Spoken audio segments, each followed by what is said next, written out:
அவளது பாடுகளை ஏற்றுக்கொண்டு துக்கங்களை சுமந்து கொண்டீர்.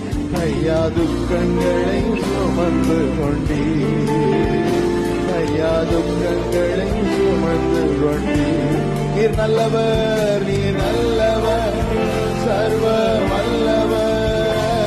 நீர் நல்லவர், சர்வ வல்லவர். உங்க இரக்கத்திற்கு முடிவே இல்லை. உங்க அன்பிற்கு அளவே பாட பாட உங்க இரக்கத்திற்கு முடிவே இல்லை. சிலுவையில சம்பாதிக்கப்பட்ட சுகம் அன்பு